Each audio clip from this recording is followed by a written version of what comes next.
मरने से ठीक पहले उस आवारा आदमी ने अपनी प्यारी कुतिया की रस्सी खोल दी। कुतिया की आंखों में गहरा मोह था। उसे लगा कि शायद मालिक उसे आजाद कर रहा है, लेकिन अगले ही पल उसने देखा कि रस्सी की जगह एक और भी मजबूत लोहे की जंजीर बांध दी गई है, जिसका दूसरा सिरा सीधा उसके मालिक के शरीर से बंधा था। 2 दिन बाद कुतिया को समझ आया, असल में मालिक चाहता था कि वह मरने के बाद कुतिया भी उसके साथ दफन हो जाए, यानी उसे भी मौत में साथ ही बना ले। दुख से उबर कर कुतिया जान गई कि वह यूं चुपचाप मौत का इंतजार नहीं कर सकती। उसके चारों ओर सिर्फ कचरा था और सामने ही साफ चमकता हुआ नदी का पानी बह रहा था, लेकिन जंजीर इतनी भारी थी कि वह उधर भाग ही नहीं सकती थी। वह इन बेड़ियों को अपने रास्ते में रुकावट नहीं बनने देना चाहती थी। उसे अपने पहले वाले मालिक से किया एक वादा अभी पूरा करना। कई बार कोशिश की पर हर बार असफल। आखिरकार वह थक कर जमीन पर लेट गई और किस्मत पर छोड़ दिया। लेकिन किस्मत ने भी इस बेचारी कुतिया पर दया नहीं दिखाई। कई दिनों से एक बूंद पानी न मिलने के कारण वह धीरे धीरे मौत के करीब पहुंच रही थी। आखिरी सांसों के दौरान उसे अपना बचपन याद आया। उसे याद आया वह दिन जब उसकी माँ को पशु नियंत्रण विभाग वाले पकड़ कर ले गए थे और वह फिर कभी अपनी माँ को नहीं देख पाई थी। छोटी सी उम्र में उसे एक मादा बिल्ली ने पाल पोस कर बड़ा, लेकिन जैसे जैसे उसका शरीर बड़ा हुआ वह घर अब उसे समा नहीं पा रहा और बिल्ली माँ का दूध भी उसके लिए काफी नहीं। तभी एक दिन 2 दयालु युवा वहाँ आए। उनके द्वारा दिया खाना खाने के बाद जैसे ही वे मुड़े और जाने लगे, कुतिया ने कुछ पल सोचा और फिर हिम्मत करके उनके पीछे पीछे चल दी। उसकी मासूमियत और चंचलता ने उस धूप जैसे उजले नौजवान लड़के का दिल जीत लिया। लड़का लुका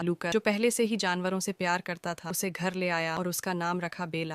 बेला को मालिक की गोद में घुसकर सोना बहुत पसंद, पर काम में व्यस्त लुका कभी कभी उसे धीरे से एक तरफ रख देता था। जब उसने देखा कि बेला कंबल पर गुस्सा उतार रही है तो वह बस मुस्कुरा कर, बेला बहुत शरारती, घर की कोई भी चीज कुतर डालती और लुकास हमेशा हंसकर उसे माफ कर दे। बेला खुशकिस्मत कि उसे इतना शांत, समझदार और प्यारा इंसान मिला। लुकास की देखभाल में धीरे धीरे बेला बड़ी होने। लुकास की माँ उसे अक्सर अपने काम की जगह ले जाती, एक सैन्य पुनर्वास केंद्र जहाँ सारे मरीज सेवानिवृत्त सैनिक युद्ध में टूटे उनके दिलों के दर्द बेला जैसे महसूस कर लेती। ऐसे हर पल वह चुपचाप किसी सैनिक की गोद में चली जाए और उसके साथ बैठ उसे सांत्वना। यही लोग आने वाले समय में बेला की सबसे बड़ी ताकत बनने वाले। सब कुछ बहुत अच्छा चल रहा, पर किस्मत को कुछ और ही मंजूर था। एक रात पशु नियंत्रण विभाग के लोग शहर में पिटबुल नस्ल पर रोक का हवाला देते हुए उन्होंने भारी जुर्माना लगा और चेतावनी दी, अगर बेला फिर कभी सड़क पर दिखी तो उसे जबरदस्ती पकड़ लिया जाए। इसलिए एहतियातन लुकास ने बेला को एल से घर जाओ नाम का कमांड मिलते ही बेला को जहाँ भी हो सीधे घर की ओर भागना था। शुरुआत में सब ठीक चल रहा। बेला अपनी तेज सूंघने की क्षमता से हर बार घर पहुंचा, लेकिन एक दिन वह खिड़की के बाहर एक शरारती गिलहरी देख पाई जिसने जैसे उसे चिढ़ाया। बेला खुद को रोक नहीं और एक छलांग में घर से बाहर निकलकर गिलहरी के पीछे दौड़ पड़ी। लुकास जब पहुंचा तो देखा कि पशु नियंत्रण वाले उसे, वह तुरंत बेला की रस्सी खोलता और आदेश देता, घर जाओ। लेकिन इस बार बेला उसके सामने खड़ी हो जाती है, हिलती भी नहीं। उसे लगा मालिक को कोई नुकसान पहुंचाने वाला है और वह उसे छोड़कर भागने से इनकार कर देती। आखिर में उन्होंने जबरन उसके गले में फंदा डाल दिया और उसे शेल्टर ले गए। पहली बार पिंजरे में बंद होकर बेला बहुत अच्छी बात यह थी